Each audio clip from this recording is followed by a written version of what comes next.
여러분 안녕하세요. 소식 트로섭입니다.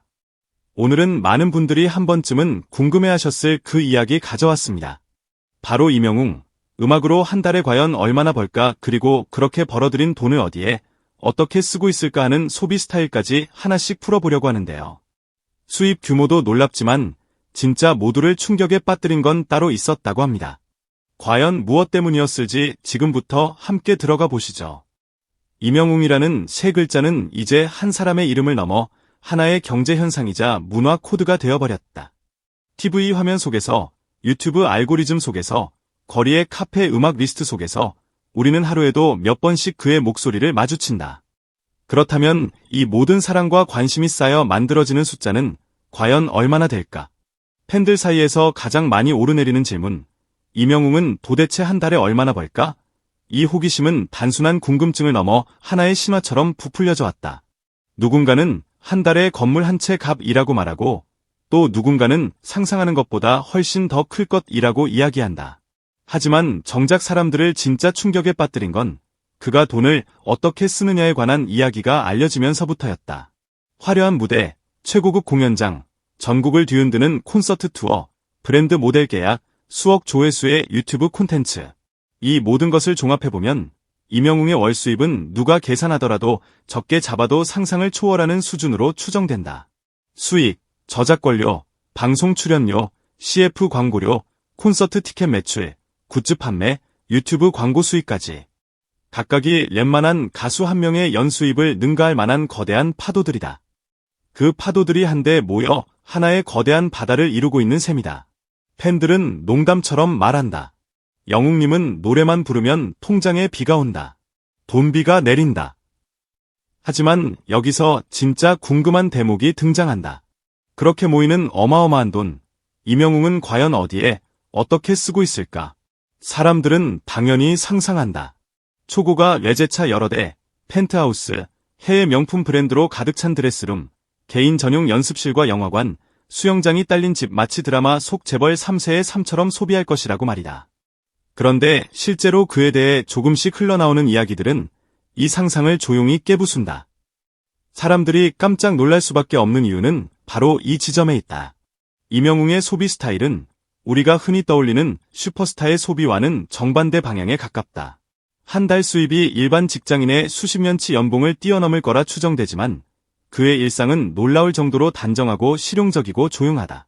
공연 준비를 위한 연습복도 화려한 브랜드 로고가 크게 박힌 옷이 아니라 평범한 티셔츠와 스니커즈인 경우가 많고, 머리를 식히기 위해 찾는 곳도 초호화 리조트가 아니라 조용한 카페, 산책로, 바다다.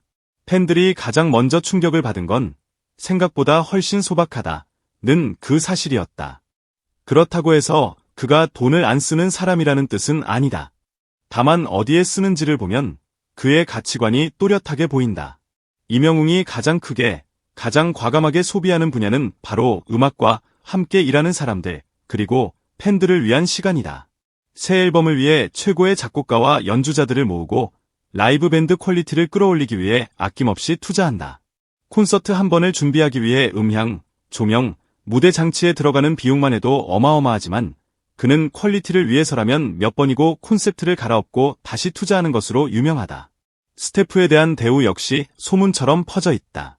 스케줄이 끝난 뒤에도 늘 스태프들에게 먼저 고생 많으셨습니다 라고 인사하고 함께 일하는 사람들의 생일과 가족 이야기를 기억해주는 스타. 어느 스태프는 인터뷰에서 이분은 성공해도 성공한 티를 안 내는 게 가장 무서운 성공이라고 표현했다. 월 수입이 상상을 넘는 수준으로 추정되는 가수지만 현장에서 느껴지는 건 돈 많은 스타가 아니라 함께 일하고 싶은 사람이라는 것이다. 또 하나 사람들을 놀라게 한 건 그의 소비 스타일이 드러내기 위한 소비가 아니라 조용히 흘려보내는 소비라는 점이다. 기부와 나눔에 관련된 소식이 있을 때마다 팬들은 또 했구나 하면서도 매번 새롭게 감동한다. 알려진 것보다 알려지지 않은 일이 훨씬 많다는 것은 이미 팬들 사이에서 공공연한 비밀처럼 해자된다. 어느 날은 어린이 환자들을 위한 기부, 어느 날은 재해 피해 복구를 위한 지원, 또 어느 날은 이름도 밝히지 않은 채 전달된 장학금 이야기가 조용히 기사 한 켠에 올라왔다가 사라진다. 이쯤 되면 자연스럽게 이런 장면이 그려진다. 월말 회계팀에서 정리해 온 수입 보고서를 바라보며 이명웅은 잠시 미간을 찌푸린다. 이 정도면 충분히 많이 벌고 있구나. 그런데 이 돈이나 혼자만을 위해 쓰인다면 과연 내가 노래를 부르는 이유와 맞을까? 거창한 철학자적 고민이 아니라 그가 늘 인터뷰에서 말하던 그 한 문장과 이어진다. 팬들이 보내준 사랑에 어떻게 보답할 수 있을까? 그 생각을 가장 많이 합니다.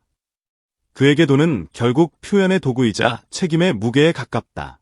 더 좋은 무대, 더 따뜻한 나눔, 더 오랫동안 노래할 수 있는 환경을 만들기 위한 수단.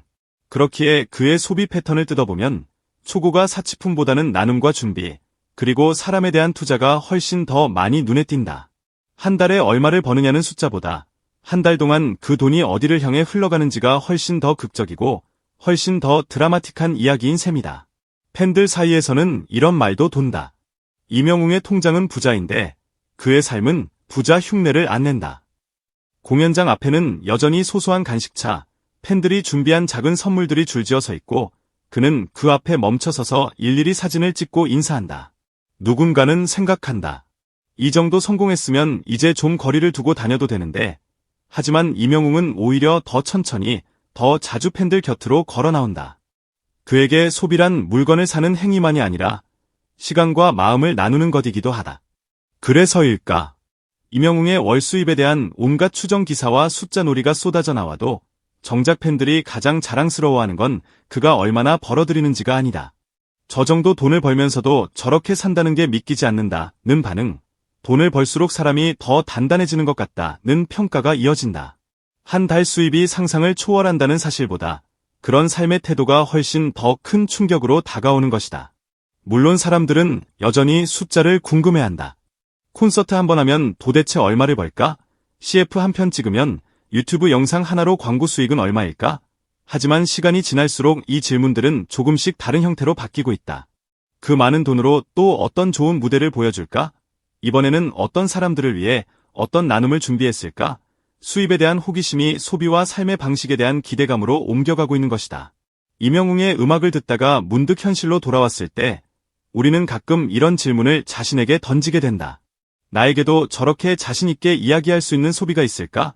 단순히 많이 벌고 많이 쓰는 게 아니라 나의 선택이 누군가에게 작은 위로가 되고 내 시간이 누군가의 하루를 버티게 만들어줄 수 있다면 그것이야말로 진짜 가치 있는 소비가 아닐까. 이명웅이 보여주는 건 바로 그런 그림에 가깝다. 그래서 오늘 우리가 내릴 수 있는 결론은 어쩌면 아주 단순하다. 이명웅, 음악으로 한 달에 얼마나 벌까? 숫자로 따지면 상상 이상, 우리가 떠올리는 그 이상의 금액일지도 모른다. 하지만 그보다 더 큰 충격은 그가 그 돈을 대하는 태도와 쓰는 방식에서 온다. 화려함보다 진심을, 과시보다 책임을 택한 한 가수의 소비 스타일. 그 드라마틱한 현실이야말로 우리가 그의 노래를 들을 때 느끼는 묵직한 울림의 또 다른 배후일지 모른다. 결국 사람들은 그의 통장 잔고가 아니라 그가 세상에 남기는 흔적을 기억하게 될 것이다. 무대 위에서 쏟아지는 조명, 팬들의 떼창, 조용히 흘러가는 후원과 나눔, 그리고 오늘도 와주셔서 감사합니다. 라고 진심을 담아 인사하는 한 사람의 뒷모습. 어쩌면 이 모든 장면이 합쳐져 만들어지는 것이 바로 우리가 그렇게 궁금해하던 그 한 문장의 진짜 답일지도 모른다. 이명웅, 음악으로 한 달에 얼마나 벌까? 아마도 숫자보다 훨씬 더 크고 돈보다 훨씬 더 깊은 무언가일 것이다.